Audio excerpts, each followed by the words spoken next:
Is red meat a healthy choice? It's Sara Banta with Accelerated Health TV and radio show, and I'm so excited to talk about this because I am very passionate about this topic. A new study concluded consuming red meat linked to increased risk of type 2 diabetes. Well, isn't type 2 diabetes connected to carbs and sugar? So let's dive into this. They are saying that there are a lot of factors that go into developing type 2 diabetes. Yes, they're right. And new research has found that one food in particular may raise your risk of developing the disease, and that's red meat.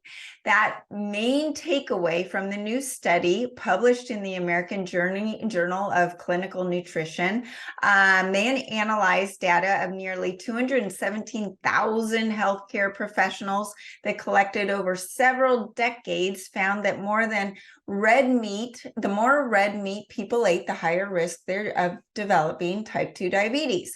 The difference was significant. People who had 2 servings of red meat a day had 62% higher risk of developing type 2 diabetes compared with those who had only 2 servings of red meat per week. People were also more likely to develop type 2 diabetes if they had processed versus unprocessed red meat. Oh, imagine that. Okay, so that is number one. I want you really to hold on to that fact. The study also found that people who swapped out 1 serving of red meat for nuts and legumes had a 30% lower risk of type 2 diabetes. Well, think about it.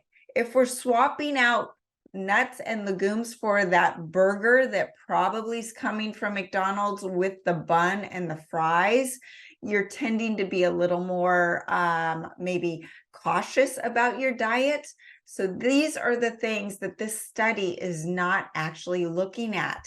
They go on to say that about 1 in 10 Americans have diabetes, and of those, up to 95% have type 2 diabetes, which I don't even understand why they're talking about that, because why are we comparing type 1 and type 2 diabetes? They are not even close to being the same type of disease, okay? Type 1 is an autoimmune issue. Type 2 is all in your control.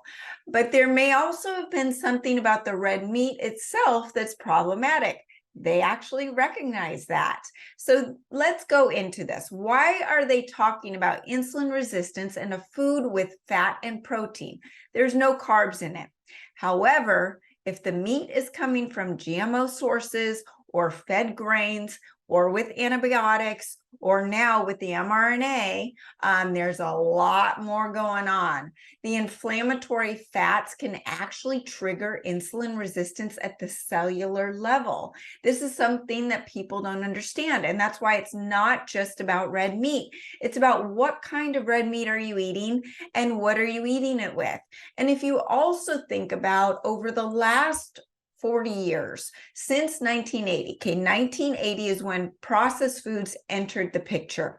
The people that tended to eat whole foods and stay away from the processed foods were also the same people that were more vegan, vegetarian, sticking to chicken and fish and turkey. They weren't eating the red meat, so they were more health conscious. They're also probably the ones going to the gym and taking the dogs for the walk. The people that are eating the red meat probably doing more fast food, more processed foods with the inflammation of the other ingredients, all of that going into it. This is not taken into account in this study.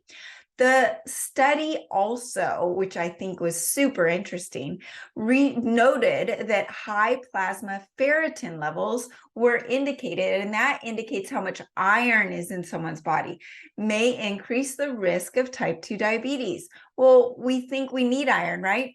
We need iron, but when we have too much, there's a possibility of cell damage. And when we're talking about diabetes risk, damage to cells in the pancreas has been linked to insulin resistance and inflammation. And I found this so interesting that they brought this up, but they don't even know why there is this connection, which I'm going to talk about right now. We all have too much iron in our body, even those of you who are anemic. And it's not from the red meat, but it's from the toxic iron filings that they've been putting into our processed foods. And the processed foods deplete us of copper. We need copper to unlock the door for the iron to get to go where it needs to go. So if you're anemic, you don't necessarily need iron, you need copper. So then they go on to say that there are other risks about meat that may influence type 2 diabetes, and they're right. Red meat contains other substances such as nitrates and their byproducts, which could also reduce insulin sensitivity and contribute to type 2 diabetes. You think? Well, first of all, this is a correlation study. People over the last 40 years, like I mentioned, who tend to eat red meat, also tend to eat conventionally raised beef with buns and pasta and rice and carbs and the inflammatory fats, the omega-6s. They're eating the processed foods, and the processed foods deplete copper. They lower ATP. Those processed foods also raise insulin and raise blood sugar and increase insulin resistance. And they tend to eat less vegetables that are organic. So they're also increasing their GMOs and their glyphosate in their diet. All of these things are hidden causes of insulin resistance. So this study is not looking at people who are eating the wild animal protein that I talk about that's not filled with those inflammatory omega-6 fatty acids, the hormones, the antibiotics, and even now the mRNA that are injected in these animals. And they're not only anti-inflammatory like the conventionally raised beef, but they're actually anti-inflammatory. Eating wild game like bison is the most nutrient-dense food on the planet now. Unfortunately, our soils are so depleted that our vegetables and our fruits are not giving us much nutrients, and they can actually lower, these wild animal proteins can actually lower your insulin resistance and improving that insulin to glucagon ratio. So that actually increases your fat burning. So what is the cause of diabetes?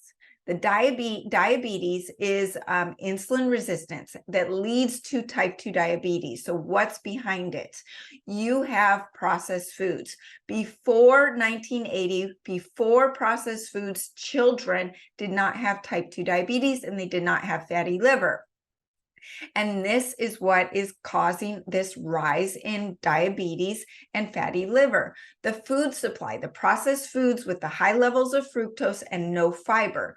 Processed food is full of high fructose corn syrup, stripped of the fiber, so it's not there to slow down that rise in blood sugar and insulin. And as a result, the severe spikes in blood sugar can quickly lead to chronic diseases like type 2 diabetes and fatty liver. Now, when you eat conventionally raised protein like beef, or you're getting a hamburger from a restaurant with the processed food bun or the French fries with it, it drives up the insulin and the glucose response even more. When you're on a lower carb diet or a whole food diet and you're eating wild animal protein, that doesn't happen. So it's not the red meat, people. It's all the other stuff in the equation. Fructose turns to liver fat, and liver fat is what leads to type 2 diabetes and insulin resistance. But what's so interesting is that when you add in copper, copper helps control uric acid. And when uric acid is controlled, insulin resistance and type 2 diabetes are under control. The seed oils, the processed foods typically contain about 21% sugar and up to 50% or more of these seed oils. Seed oils are fat, right? So that shouldn't matter with insulin resistance. No. The combination of high fructose corn syrup and seed oils create the perfect storm of inflammation, fatty liver, insulin resistance, oxidative stress, glycation, and mitochondrial dysfunction. So since 1865, consumption of seed oils has increased by 25%, or I'm sorry, 25 times. And even if you're going to your healthy restaurants and you're getting olive oil and vinegar as your salad dressing, good chance that those salad dressings have canola oil or another seed oil in them. So how do we prevent diabetes? Do we have to cut out our red meat? No. Actually, I want you to increase it. I want you to increase it by consuming a little more than 1 gram per pound of ideal body weight of wild animal protein, and that's the bison, lamb, deer, elk, wild fish, all of these great nutrient dense meats. And that will not only help improve insulin resistance and fatty liver, but it will satisfy your appetite, build that lean muscle that we need to keep as we age, eliminate bloat, heal your gut, and keep you in that fat burning state. It will also trigger the hormone CCK that suppresses that appetite, supports the lean muscle gains, and increases that glucagon, the fat burning hormone. So I love these animals and these proteins because they have all the essential amino acids, the high omega-3 fatty acids, collagen, essential vitamins that you're not getting from your vegetables anymore. And you're staying away from the chicken, poultry, and conventionally raised beef that are full of those inflammatory substances that could be contributing to insulin resistance. Now, you're also going to limit some of the vegetables, grains, and beans that have oxalates and sulfur and lectins, and those could be causing disruption in your insulin regulation. What we've noticed is with the spike protein, even if you're not eating more sugar, is that your insulin is going up and down more because of sulfur, histamines, oxalates, and lectins. I get into that deeply in a lot of my other podcasts and articles, so make sure you check those out. And it's more difficult to keep insulin controlled with the spike protein. Another trick, exercise around your mealtime. That will help with your insulin resistance and your blood sugar. Eliminate the processed foods, guys. Processed foods increase insulin resistance and diabetes in 5 different ways. They're extremely hyperpalatable, blunt your normal taste buds, lead to you overeating. They do not trigger that CCK hormone to shut off your appetite, so you're going to eat more. And the processed foods are devoid of that fiber to slow the blood glucose rise in the body, and that's going to lead to fatty liver and diabetes. And these processed foods contain emulsifiers, which bring that fat and water together so that they can stay on the shelves longer. Those emulsifiers destroy your mucosal lining in the gut, causing sensory neurons to retract in the gut that measures your incoming nutrients. The signals from CCK are shut down and you never feel satisfied. So you're going to end up eating more. And they also alter the brain's ability to regulate dopamine, which impacts your sugar cravings. What else do you need to do? That there's 4 supplements, and they're in my fat burning kit that I want to go over with. Will quickly reverse or help alleviate insulin resistance and diabetes. Accelerated scalar copper. So as I mentioned, copper is depleted from processed foods and independently the spike protein now. So we're all depleted of copper. So that's why probably you're running around tired and you're anemic. Remember, it's not about the iron. So you need the copper for that. But you also need copper for fat burning mechanisms in the body. And without it, and because you're depleted, you're probably gaining unexplained weight gain. The next is the accelerated keto.